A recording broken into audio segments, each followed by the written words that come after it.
This is section 8.6, problem number 21. You notice I'm trying to find a common denominator because I'm trying to add fractions, and of course I have to have one. When I look at the two denominators, you notice y minus x is exactly the opposite of x minus y.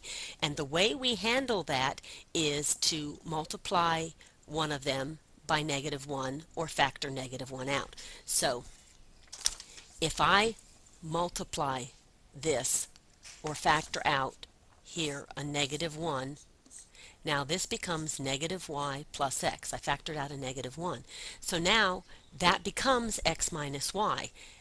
I have a negative in front of it. Remember, the rule is you never want a negative in the denominator, so I'm actually going to move that -1 to the numerator and get rid of it down here. So now what I have is x plus -1y over my common x minus y. What's wrong with this, remember, is of course that I don't like you to have two signs next to each other, and I always don't want a 1 in front of a variable. So plus a negative becomes minus, so that becomes x minus y without the 1 in front of it over x minus y. And what is anything over itself equal to? That's equal to 1, so in simplest form that problem reduces to 1. Okay, problem 22 has the same issue. My denominators are exact opposites of each other. So this time I'm going to simply take that negative and put it up here and change those signs. And now I have a minus b in both denominators. So my numerator is 2a plus a negative is minus b over the a minus b that I already had. And now I look to see if there's anything that I can factor out in the numerator. There isn't, so that's my final answer this time, 2a minus b over a minus b.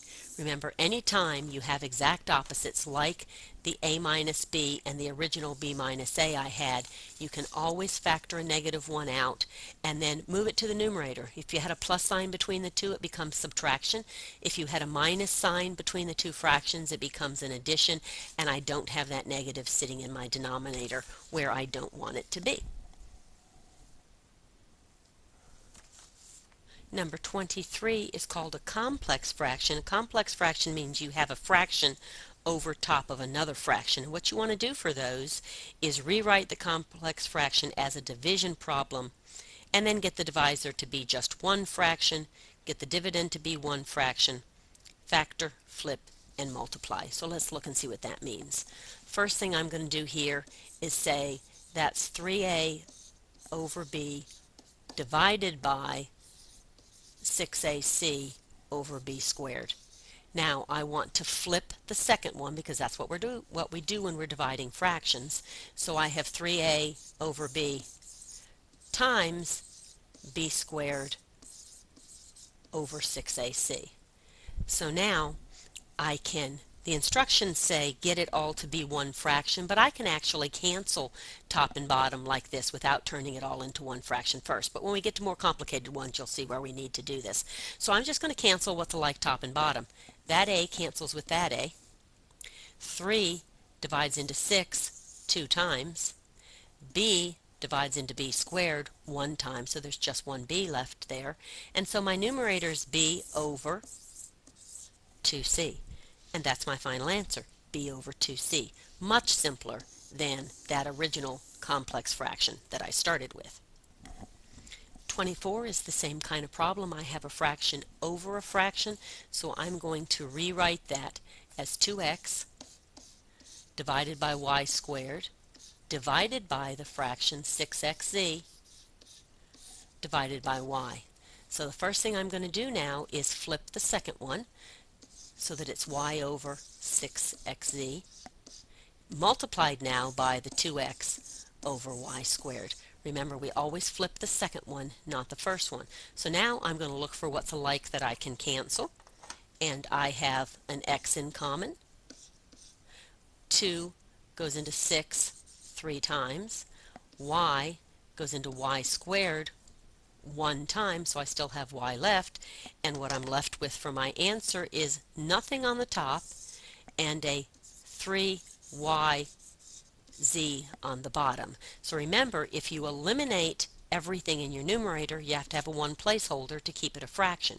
If I had eliminated everything in the denominator, I'd be okay. I wouldn't need the fraction. But here, what you've eliminated is your numerator, you do. Your final answer is 1 over 3yz. Okay, for problem number 25, which is a little different, I have two fractions in the numerator and two fractions in the denominator. And before I flip, I have to have one fraction in each place. That's what those original instructions were saying to you. So that means before I can subtract the two fractions in the numerator, I have to have a common denominator, which of course is 2x. That one's pretty easy to see. So that means I have to multiply the fraction 1/2 by x over x, which is just 1, remember, and 1 over x by 2 over 2. Now that numerator gives me x over 2x minus 2 over 2x. So now let's work in the bottom half of the first fraction. My common denominator is 15, so I have to multiply this fraction by 5 over 5, the part that's missing, and this fraction by 3 over 3. Again, every time I multiply by something over itself, I'm multiplying by 1. So now my 5 times x gives me 5x over 15, plus 1 times 3 is 3 over 15. So now I can add or subtract my numerator fractions, and I can add my denominator fractions so that I have just one fraction. So here I have x minus 2 over my common denominator of 2x, over here I have 5x plus 3 over my common denominator of 15. Let's extend the page a little bit to give us a little more workspace. So now I can flip my bottom fraction, or actually let's not start out. Let's start out by rewriting it as a division problem.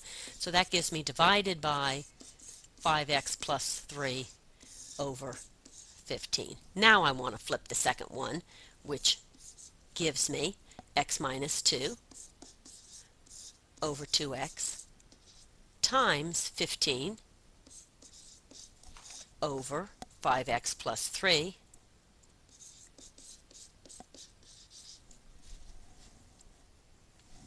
Okay, now I'm going to extend the page again a little bit.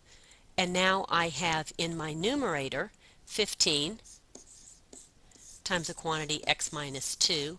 In my denominator 2x times the quantity 5x plus 3. You notice all I did in that numerator was take my constant term and put it in front, using parentheses to show that it would distribute to both of those things. And now if I look at my numerator, everything in it's already factored. I look at my denominator and everything in it is already factored. I compare my numerator and denominator, and there isn't anything in common that I can cancel out, so that makes that my final answer.